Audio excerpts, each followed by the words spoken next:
Hello dear students, আমি তোমাদের প্রিয় তুষার স্যার।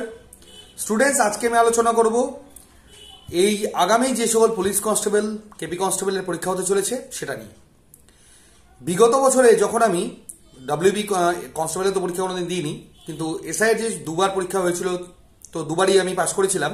যেটা তোমাদের এর আগে যে লাস্ট দুটো আমাদের এসআইয়ের এক্সাম হয়েছিল, সে ডাব্লিউবি হোক কেপি হোক বা ডাব্লিউবি দুবার করা হয়েছিল, আবগারিও করা হয়েছিল। তো তখন যখন আমি পাস করেছিলাম, আমি আমার নিজস্ব কিছু ট্রিক তোমাদেরকে এই শেষ মুহূর্তের জন্য দেবো। শেষ মুহূর্তেই বলার কারণ হচ্ছে, আর কিন্তু গোনাগুনতি হাতে আর 3 থেকে 4 মাস আছে। এই 3 থেকে 4 মাসের যে প্রিপারেশনটা আছে, এই 3 থেকে 4 মাস দু রকমের স্টুডেন্টস আমরা দেখতে পাবো। একটা স্টুডেন্ট তোমাদের মধ্যে রয়েছে যারা আগে থেকে মোটামুটি প্রিপারেশন নিয়ে আছো 1 বছর 1.5 বছর ধরে, তো তাদের জন্য একটা ট্রিপ দেবো। আর যারা নতুন একদম প্রিপারেশন নেওয়া শুরু করছো বা শুরু করে বলে ভাবছো, তাদের জন্য একটা প্রিপারেশন আমি ট্রিপ দেবো। যারা স্টুডেন্টস এখন আমি আগে বলে রাখি, যারা আগে থেকে প্রিপারেশন নিয়ে আছো, তাদের যাদের সিলেবাস অলমোস্ট ডান, যারা কমপ্লিট করে ফেলেছো, সেটা আমাদের কনস্টেবলের ক্ষেত্রেও কার্যকারী হবে, এসআর ক্ষেত্রেও কার্যকারী হবে। তাদের ক্ষেত্রে বলবো অ্যাটলিস্ট দিনে 2টো করে হলেও কিন্তু মক টেস্ট দাও। মক টেস্ট দিয়ে সেই মক টেস্ট দেওয়া মানে এই নয় যে শুধু মক টেস্ট দিলাম আর ভুলে গেলাম, এটা কিন্তু কখনোই করবে না। মক টেস্টটা দেবার পাশাপাশি তোমরা অবশ্যই চেষ্টা করো যে মক টেস্টের যে অ্যান্সারগুলো রয়েছে, সেই অ্যান্সার এবং সেই অপশনসগুলো যেগুলো থাকছে সেটাকে বিশদে অ্যানালাইসিস করবা। সব থেকে তোমাদের যেটা বেস্ট হয়, অফলাইনের পরিবর্তে অনলাইন মক টেস্ট দেওয়া। এই জন্য টেক্সট বুক সহ অন্যান্য অনেক প্ল্যাটফর্ম রয়েছে, যেখানে খুব কম খরচে কিন্তু সেটা তোমরা মোবাইল হোক, ল্যাপটপ হোক, যেখানেই হোক তোমরা মক টেস্টগুলো দিতে পারবে। মক টেস্টটা দিনে 2টো অবশ্যই দেবে, দিয়ে সেটার কি অ্যান্সার, কি কি ভুল হচ্ছে, কি কি ঠিক হচ্ছে, সবকিছু দেখে নিয়ে বিশদে আলোচনা কর, নিজে নিজে দেখে নেবে যে কি কি আমার গন্ডগোল হচ্ছে, এবং প্রত্যেকটা বিষয় কিন্তু ফুল অ্যানালাইসিস করবে। নচেত কিন্তু সেটা কোনো লাভ হয়ে দাঁড়াবে না। আচ্ছা, এটা আমাদের গেল যারা পুরনো প্রিপারেশন নিচ্ছ তাদের ক্ষেত্রে বললাম।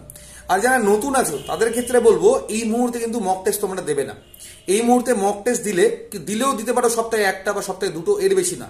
কেননা তোমাদের কিন্তু তোমরা নিজেদের কনফিডেন্স ডাউন হয়ে যাবে, কারণ নাম্বারটা অনেক কম আসবে। তো তোমরা চটজলদি তোমরা ফটাফট আমাদের বইগুলো যেগুলো রয়েছে, আমাদের বইগুলো থেকে সিলেবাসটাকে কমপ্লিট করে নাও। আমাদের যে বইগুলো রয়েছে, সে তোমার হিস্ট্রি বলো, অঙ্ক বলো, আর যাই বলো না কেন, সব ফ্লিপকার্ট বা অ্যামাজন এগুলোতে অ্যাভেলেবেল আছে। যদি মনে করে একেবারে ফুল সেট নেবে, তাহলে যে নাম্বারটা আমার দেওয়া রয়েছে এই নাম্বারে যোগাযোগ করো। তাহলে হবে দেখে ফুল সেট নিলে অ্যামাজন বা ফ্লিপকার্ট থেকে নিয়ে এতে করে খরচা বেশি পড়ে যাবে, আমাদের এখান থেকে কোরিয়ার সার্ভিস করে পাঠিয়ে দেওয়া হবে। তাহলে তোমাদের অনেকটা কম খরচে তোমরা পেয়ে যাবে, কারণ ডেলিভারি চার্জটা এই সকল প্ল্যাটফর্মগুলোতে অনেকটা বেশি লেগে থাকে। আর যারা সিঙ্গেল করে নেবে তারা ওখান থেকে নিয়ে নিতে পারবে, ওই ডেলিভারি চার্জ প্রায় একই পড়বে। তো এইবার আমি তোমাদের যেটা বলতে চাইছিলাম, যে যারা নতুন একদম প্রিপারেশন নিতে আছো, তারা একটা জিনিসকে মেনটেন করো, তারা সিলেবাসটা আগে খুব তাড়াতাড়ি শেষ করে নাও। ইউটিউবে আমার ক্লাসগুলো রয়েছে, ক্লাসগুলো দেখে নাও। ওই বইগুলোকে আমি অ্যানালাইসিস আবার করে দিয়েছি, অঙ্ক তো প্রায় শেষের দিকে চলে এসছে, ঠিক আছে। তো এইভাবে ধীরে ধীরে কিন্তু ম্যাটারগুলো সম্পূর্ণটা শেষ করে নাও। যত তাড়াতাড়ি তুমি শেষ করে নিতে পারবে, তত তাড়াতাড়ি তুমি মক টেস্টের দিকে এগোতে পারবে। উইদাউট মক টেস্ট তোমাদের কিন্তু যে প্রিপারেশনের আলটিমেট পার্টটা থাকবে, সেটা কিন্তু কমপ্লিট হবে না। কারণ শেষ মুহূর্তে গিয়ে পড়বো, এই জিনিসটা করলে কিন্তু তোমাদের কখনোই কমপ্লিট হবে না, ঠিক আছে। আর দিন যাচ্ছে, নাম্বার কাট অফ তো প্রচুরই যাচ্ছে। তো সেই হিসেবে আমি তোমাদেরকে বলবো যে আমি যেভাবে বিগত দিনে পাস করে এসেছি, তোমরা যদি সেভাবে করতে চাও, তাহলে আমি যে ফর্মুলাগুলো বললাম, এই ফর্মুলাটাই কিন্তু যথাসাধ্য চেষ্টা করো অ্যাপ্লাই করার। প্রিভিয়াস ইয়ারের প্রতি বেশি জোর দেবে না। এবছরের যে সকল বড় বড় এক্সামগুলো রয়েছে, সেই সকল এক্সামের যে প্রশ্নগুলো রয়েছে, সেই সকল এক্সামগুলোকে ফলো করো, বা 24-এর শেষে যে সকল এক্সামগুলো হয়ে গেল, সেই সকল কোশ্চেনগুলো ফলো করো। 2019 সালে এসআই কি পরীক্ষা এসছে, 2024 বা 25 সালে কিন্তু ওগুলো আসবে না, ঠিক আছে, এটা বলে রাখছি। কারণ ওই সময় ক্যান্ডিডেট বা ওই সময়কার কাট অফ যেটা গেছে, এই সময় কখনোই যাবে না। ওকে, তো এসআই যারা প্রিপারেশন নিতে চাইছো, তারা খুবই ডিটেলসে একদম পড়ো। কনস্টেবলের ক্ষেত্রেও তাই বলবো, ওরকমভাবে আলাদা কিছু বলার আমার নেই, ডিটেলসে অবশ্যই পড়তে হবে।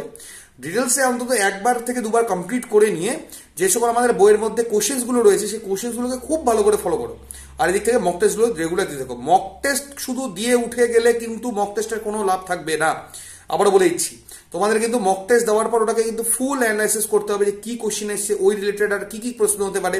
যেমন ধরো যদি বলে মুঘল সাম্রাজ্যের প্রতিষ্ঠাতাকে জহিরুদ্দিন মোহাম্মদ বাবর, এবার এই রিলেটেড মুঘল সাম্রাজ্য থেকে আর কি কি প্রশ্ন হতে পারে, বা বাবর থেকে আর কি কি প্রশ্ন হতে পারে, বাবর শব্দের অর্থ কি, বাবর কি কি বানিয়েছিল, পানিপথে যুদ্ধ কবে হয়েছিল, কার সাথে হয়েছিল, লোদী বংশের সম্রাট প্রথমবারের জন্য তোমাদের কামানের ব্যবহার কোন যুদ্ধে হয়, এই সকল রিলেটেড ইনফরমেশনগুলো তোমাদের কিন্তু দেখে নিতে হবে। তাহলে তোমাদের প্রিপারেশনটা কোর প্রিপারেশন হয়ে দাঁড়াবে। অফলাইনের পাশাপাশি অনলাইনটা তো সমানভাবে জোর দিয়ে থাকো, ঠিক আছে। এতে করে তোমাদের প্রিপারেশনটা কিন্তু খুব ভালো হয়ে দাঁড়াবে, ঠিক আছে। তো আমার এই শর্ট টাইমের মধ্যে একটা মনে হলো যে এই জিনিসটা তোমাদেরকে অবশ্যই জানিয়ে দেওয়া দরকার, যেহেতু পরীক্ষার বেশি দেরি নেই। তো সেই হিসেবে করতে হবে। রেলওয়ের গ্রুপ ডির তো অনলাইন ক্লাস আমাদের শুরু হয়ে গেছে, যারা অনলাইন বা অফলাইন দুটোতেই করতে চাইছো আমাদের সাথে যোগাযোগ করে নাও, সেটা কিন্তু খুব শীঘ্রই তোমাদের শুরু যাচ্ছে আগামী 5 তারিখ থেকে। তো আজকের মধ্যে এতটাই, ধন্যবাদ।